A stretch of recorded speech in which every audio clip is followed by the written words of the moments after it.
아니 기분 나쁘라고 하는 말이 아니고 현실이 그렇잖아요. 제발 가만히 있어요. 민폐 좀 그만 좀 끼치고요.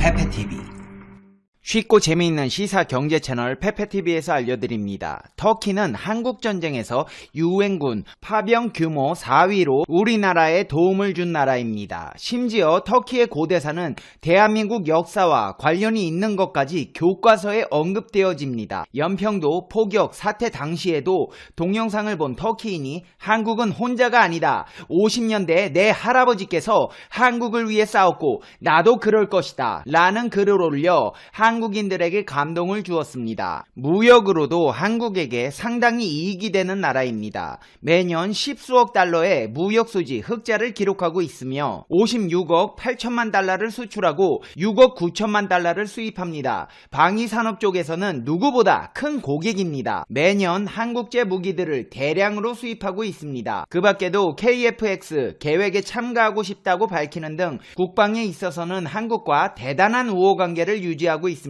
한국 기업 11번가도 터키에 진출한 뒤 11월 11일에 전자상거래 대표 쇼핑데이 이벤트로 우뚝 섰으며 롯데케미컬은 터키의 인조 대리석 업체 벨렌코의 지분을 72.5% 인수하기도 했습니다. 지금도 대한민국 백색 가전이 일본 가전만큼 잘 팔리고 한국 자동차도 잘 팔리는 국가입니다. 터키와 한국은 문화 교류도 있는 편으로 배구 선수 김연경 선수는 터키의 베네르바흐체 SK에서 뛴 적도 있습니다. 한국에서도 터키인 공동체가 있고 터키에도 한국인들이 거주하고 있으며 터키로 관광하러 가는 한국인들도 많은 편입니다. 근데 이렇게 우호적인 관계를 유지하고 있는 터키에서 일본 기업을 파트너로 선택했다가 낭패를 보고 피눈물을 흘리며 한국 기업을 택하는 게 옳았다고 후회하고 있는 상황이 연출되고 있다고 해서 화제가 되고 있습니다. 지금 바로 알아보겠습니다.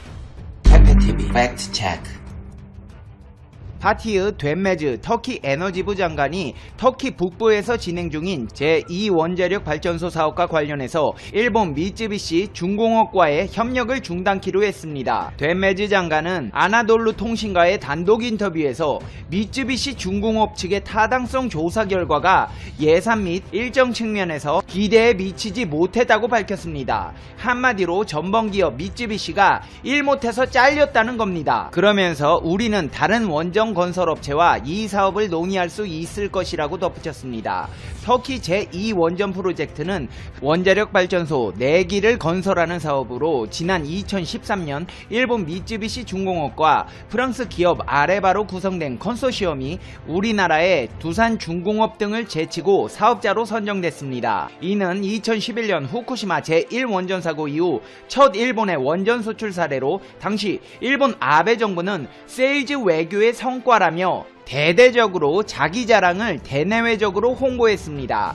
그러나 2018년 말부터 일본 정부와 미쯔비시 중공업이 채산성 악화를 이유로 터키 원전 건설 계획을 단념할 방침이라는 보도가 나왔습니다. 미쯔비시는 2018년 7월 건설 비용이 당초에 2배로 늘어나 총 사업비가 5조엔에 달한다는 내용의 보고서를 터키 측에 제출했습니다. 한마디로 단가 후려치기로 일단 시공부터 막고보자는 심보로 싸게 제출한 건설 비용이 막상 공사에 들어가자 2배로 늘어나 돈 좀 더 달라고 했다가 토사구팽 당한 것입니다. 이는 후쿠시마 원전 사고 이후 원자력 발전을 둘러싸고 각국의 안전대책이 강화되면서 건설 비용이 늘어났기 때문인 것으로 알려졌습니다. 터키 정부는 미쯔비시의 사업비 증액 요구에 난색을 보여왔고 결국 사업자 교체를 검토하게 된 것으로 보입니다. 그렇다면 터키가 이제 와서 우리나라의 원전 사업을 택했어야 했다며 땅을 치며 후회하고 있다는데 왜 이런 후회를 하고 있는 것일까요? 당연히 기술이 좋고 세계적으로 인정받는 우리나라의 원전 사업이 발달했기 때문입니다.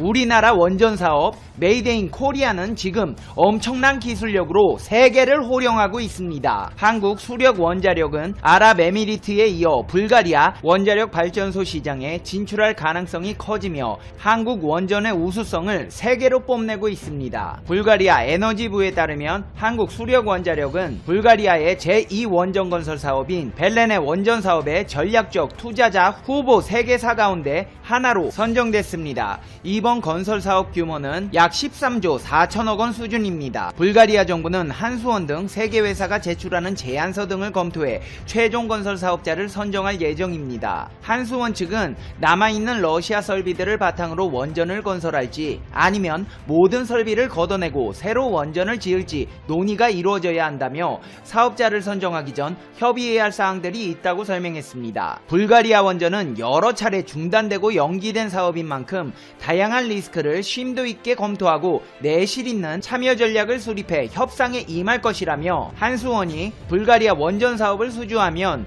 국내 원전이 유럽 시장에도 진출할 수 있는 계기가 될 것으로 보입니다. 불가리아뿐만이 아닙니다. 한수원은 UAE 바라카 원전 사업에 진출하며 본격적인 원전 수출에 시동을 걸었습니다. 바라카 원전은 신고리 3호, 4호기와 같은 한국형 차세대 원전인 APR 1400으로 만들어집니다. 작년 6월에는 바라카 원전 정비 사업을 수주하며 원전 건설부터 설계, 운영, 정비까지 전 주기에 걸친 협력을 완성했습니다. 한수원은 터키가 토사 구팽한 미쯔비시를 대신해 터키 원전 사업까지 따내려 하고 있습니다. 터키를 방문해 현지 주요 에너지 관계자와 접촉하는 등 원전 수주를 위한 물밑 작업에 들어간 것으로 알려졌습니다. 이외에도 카자흐스탄 신규 원전 건설 사업에 참여하기 위한 원전 사업 제안서를 제출하기도 했습니다. 이처럼 대한민국이 해외 주요 원전 시장으로의 진출에 속도를 내는 이유는 정부의 신재생에너지 확대 정책에 따라 국내 신규 원전 건설이 어려워진 만큼 새로운 먹거리를 발굴하는 것이 주요 과제로 떠올랐기 때문입니다. 국내 원전 기술이 세계적으로도 우수한 수준인 만큼 해외 시장에서의 관심도 높은 편입니다. 그렇다면 일본은 어떨까요? 미쯔비시만 토사 구팽당한 것이고 다른 업체들의 일본 원전 사업은 잘 돼가고 있을까요? 어림없는 소리입니다. 다른 업체들도 여기저기서 망신당하고 다니는 건 매 한 가지입니다. 작년에는 일본 히타치가 영국의 원전 신설 계획을 중단한다고 공식적으로 밝혔습니다. 히타치는 계획 중단에 따라 사업 추진 과정에서 발생한 약 3조 997억 원 규모의 손실을 회계년도 결산에 반영했습니다. 한마디로 공사는 하지도 못하고 천문학적인 금액의 손실만 입었다는 도시아키 히타치 사장은 기자회견에서 계획 중단 이유에 대해 민간 기업으로서의 경제적 합리성의 관점에서 봤을 때 모든 조건의 합의에 예상 이상의 시간이 필요하기 때문이문이다 라고 말했습니다. 히타치는 31조 원에 달하는 사업비 조달 방안과 관련 민간 기업의 투자를 끌어내지 못하고 영국 정부의 추가 지원 확보도 어려워지자 채산성을 확보할 수 없다고 판단한 것으로 알려졌습니다. 히가시하라 사장은 3천억엔 규모의 손실을 거론한 뒤 이 이상의 투자는 민간 기업으로서 한계라고 판단했음이다. 몇 년 정도는 일본 국내에 집중할 것임이다 라고 밝혔습니다. 한마디로 히타치도 미쯔비시처럼 감당하지도 못할 공사를 단가 후려치기로 수주받아 능력의 한계를 실감하고 손실만 본 채 포기했다는 것입니다. 그렇다면 일본 기업들이 바보도 아니고 왜 이렇게 싸게 공사를 수주받았을까요? 여기에는 또 아주 재미있는 비하인드 스토리가 있습니다. 애시 당초 히타치는 2012년에 인수한 영국 원전회사 호라이즌 뉴클레어 파워를 통해 당초 영국 중부 앵글시 섬에 원전 2기를 신설하기로 했습니다. 하지만 2011년 후쿠시마 원전 폭발 사고 이후 세계적으로 안전대책을 강화하는 추세가 이어지면서 사업비가 증가하게 되었습니다. 여기에 도쿄전력 홀딩스와 주부전력 등 일본 내 전력회사들이 출자에 난색을 보이면서 자금 조달 계획에도 차질이 생겼습니다. 한마디로 일본 업체들이 좋다고 싸게 공사 수주받았는데 일본 본토에서 방사능 터지는 거 보고 전세계 국가들이 저렇게 되면 안되겠다는 경각심을 가지게 되었고 안전 강화 조치를 하다보니 대충 지어놓고 돈만 받으려 했던 일본 업체들이 토사 구팽당하게 된 것입니다. 히타치의 원전 사업 포기는 일본 정부가 성장 전략의 핵심으로 삼아온 원전 수출 사업은 차질을 겪게 되었고 도시바는 미국 원전자회사 웨이팅 하우스 매각으로 6천억엔 이상의 손실과 함께 경영 위기에 몰렸습니다. 되었으며 결국 미쯔비시까지 버림받자 아베는 자신의 업적으로 자랑해온 모든 것들이 무너지는 상황에 놓이게 된 것입니다. 이렇게 원자력 발전소 건설 산업은 일본에서 계륵 신세로 전락하게 되었고 아베 신조 일본 정부가 국책 사업으로 적극적으로 후원했던 원전 산업은 밑빠진 독에 물붓기 신세가 됐습니다. 이제 페페TV의 결론 듣겠습니다. Conclusion. 페페TV. 안녕하세요. 상식이 돈이 되는 지식스쿨 쏨디입니다. 평화, 친선, 도약. 올림픽 하면 떠오르는 단어들이죠. 올림픽은 스포츠를 통해 현대 세계 평화에 이바지하자는 목적 아래 개최됩니다. IOC 창설자인 쿠베르탱에 의해 시작된 올림픽은 정치적 격변과 종교적, 인종적 차별 속에서 서서히 세계 평화라는 큰 이상을 이뤄나가고 있습니다. 평화의 올림픽에 출전한 나라들은 각자 분야에서 실력을 발휘하는데 유독 한 분야에서 독주를 하는 나라가 있습니다. 바로 우리 대한민국의 양궁이죠. 얼마나 뛰어나면 애국가 가사 중 하느님이 보후하사 우리나라 만세에서 보후는 화를 뜻하는 보후가 아니냐는 말까지 나올 정도인데요. 실제로 양궁은 우리나라에선 효자 종목으로 통하고 있죠. 이런 사기 캐릭터인 한국의 독주를 막기 위해 전 세계에선 밸런스 패치를 하려고 눈물겨운 노력을 펼친 거 혹시 알고 계셨나요? 영상 시작 전 좋아요와 구독 부탁드립니다. 기존의 양궁 경기 규칙은 각각 거리별로 36발씩 발사해 1440점을 만점으로 경기가 진행됐습니다. 각 거리별 360점 만점으로 메달이 주어졌고 거리별 점수를 합한 1440점 만점으로 개인전, 그리고 상위 3명의 점수 합계를 단체전으로 치렀습니다. 이렇게 할 경우 한두 발 정도의 실수가 있어도 기량 차이와 실수가 거의 없는 한국 선수들은 금방금방 점수를 보충할 수 있었고 개인전 금운동, 거리별 금운동을 모두 한국이 휩쓰는 엄청난 일들이 발생했습니다. 그래서 바뀐 방식이 거리별 메달을 모두 없애고 개인전과 단체전 메달만 시상하는 겁니다. 그럼에도 금메달은 모두 한국 선수들 차지가 됐죠. 때문에 또 새롭게 나온 방식이 올림픽 라운드 도입입니다. 올림픽 라운드 방식은 기존 양궁 경기 방식으로 우선 경기를 치른 후 1위부터 64위까지 선별하고 1위와 64위, 2위와 63위가 붙는 식으로 토너먼트 경기를 펼치는 겁니다.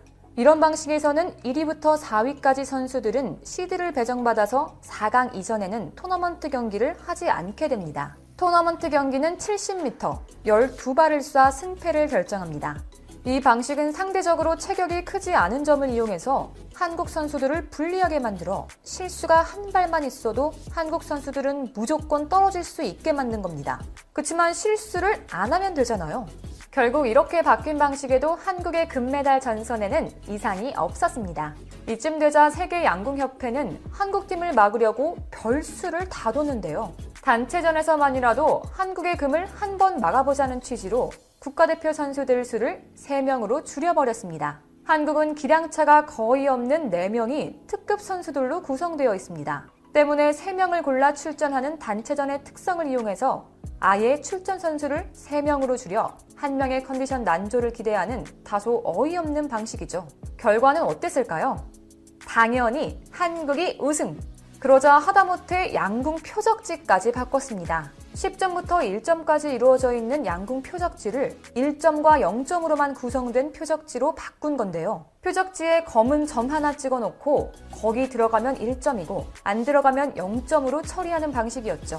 협회에선 한국 선수들은 특별한 경우가 아니면 8점 밖으로 점수가 나가지 않기 때문에 이렇게 하지 않으면 이길 방법이 없다고 본 거죠. 그럼에도 한국의 금메달 전선에는 이상이 없었습니다. 이쯤 되니 무슨 수를 쓴다 한들 한국의 밸런스가 패치되지 않자 협회는 말도 안 되는 룰을 적용하기 이르렀습니다. 그것은 바로 아시안게임의 룰인 퀄리피케이션 라운드입니다. 토너먼트를 통과한 선수들 중 절대로 한 국가에서 2명 이상 출전을 못하게 만드는 방식인데요. 한국 선수가 퀄리피케이션 라운드에서 1, 2, 3위를 해도 3위 선수는 출전을 못하게 되는 거죠.